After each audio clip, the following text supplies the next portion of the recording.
name's Rusty Sampsel. I'm the owner and driver of the one and only Bad Banana 55 Chevy, and I'm coming to you from Lapeer, Michigan. It's about 12 degrees outside right now. We are located geographically, even some of Canada is south of me, so we're pretty far up north, and we got a long way till spring yet. And I know some of you guys down south have already been testing, and I understand. I mean, you guys need it more than I do. But Tim Greer sent me a message the other day saying that there's already been some chatter about people are starting to get a little antsy about what's going to happen this year. So with the Southeast Gassers in the 2017 season. So he asked me if I wanted to chime in on my thoughts on what I plan on doing and how I plan on handling the competition this year. So I told him, yeah, I think I should. I got some ideas. I'm not one to keep many secrets. And you want to know anything, ask me, I'll tell you. So with that being said, let's take on the critters first. We've got several animals in the Southeast Gassers. We'll start out with last year's champion. Last year's champion was the Alley Cat, Mr. Tim Bailey. And him and I had some pretty close races last year. Had a pretty tough time with him. And I've got an idea on maybe what I can do to make life a little easier for me. I discovered that cats are easily distracted. And so I got on YouTube the other day and I typed in cats and laser pointers. And I sat there for about 8 hours watching YouTube videos on cats and laser pointers. And it gave me an idea. What I've got here is, I don't know if you can see that or not, but that is a cat. And it's also a laser pointer.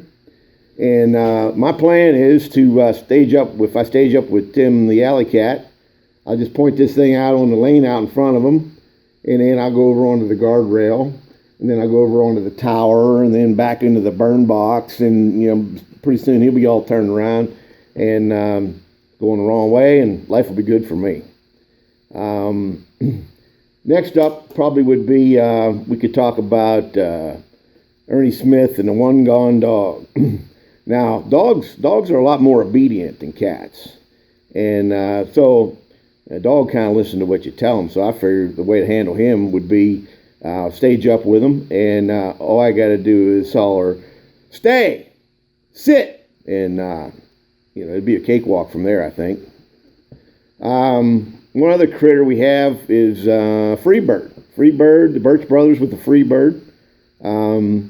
I saw the video that Dean Harris did, and Dean's got a pretty serious plan on how to handle the Freebird.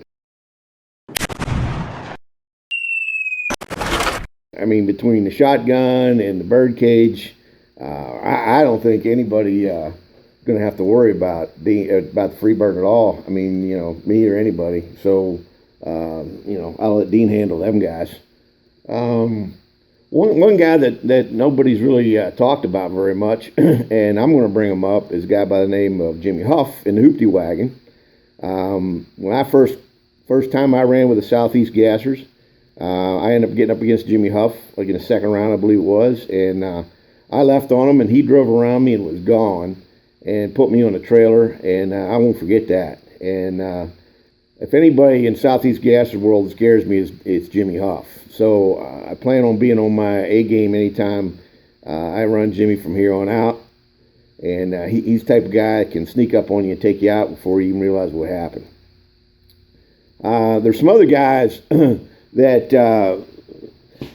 that we need to start worrying about. There's some other guys that maybe don't qualify, in the top half of the field every week, and maybe aren't in the later rounds every race. But these are the guys that you're going to have to watch, because as they get quicker, they're going to get to be a whole shot away from taking just about anybody out. And mark my words, that's going to happen.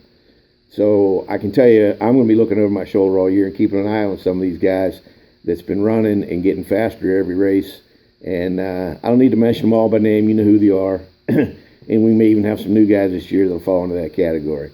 As I continue on here, let's see, we could talk about Dean Harris. We could talk about Dean Harris. Now, I saw the video with Dean and Alicia and how they were talking about in 2017, they didn't really say anything, but then they started eating a banana. Well, what I noticed with everybody south of the Mason-Dixon line is that y'all don't know how to eat a banana, all right? So what you need to understand is that this is the handle of the banana, all right? You hold on to this, all right?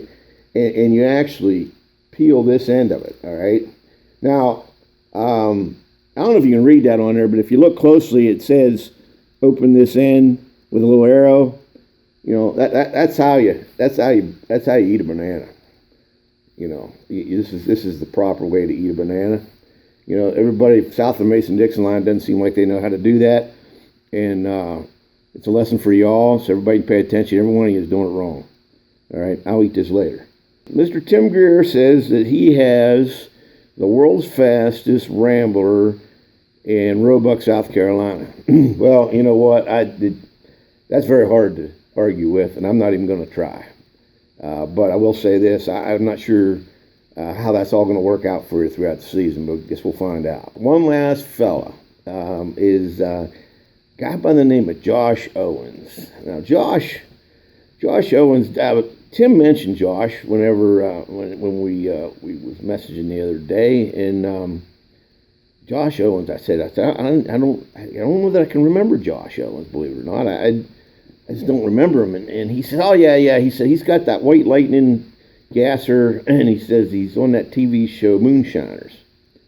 And I says, boy, you know what? I'm gonna have to maybe look that show up and watch or something again, see if I can remember this guy.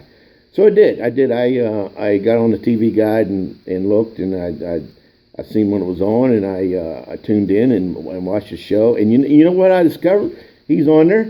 He's really good at hiding. I mean, the guy hides everywhere and hides everything. And maybe that's why I don't remember him, because he's hiding all the time. And the other thing about him, he's a skinny guy. He could hide behind a stalk of corn. He's that thin. And I gotta say, most of us sea gas guys, we're more of the, how can I say this? We're more of the portly body style. It takes a pretty big tree for us to hide behind. But Josh, he could hide behind a pencil, I think. So, the other thing is, I'm watching this show, maybe we need to do like a banana shine or something. Maybe we could get together and do something like that. I don't know, but you need to look me up, Josh. We're going to have to run each other, and I'm sure this year, so we need to get to know each other. All right, let's see. I think that's about it. I think I covered just about everybody. All kidding aside, I really missed everybody. It's been a long winter. I'm looking forward to seeing everybody again once we get to Montgomery on April 8th. And I can tell you we'll be down there on the 7th, just so we can suck up some of that warm weather that we haven't been seeing here in a very long time. So looking forward to the season, looking forward to seeing everybody. I'll see you down in Montgomery in a couple weeks. Later.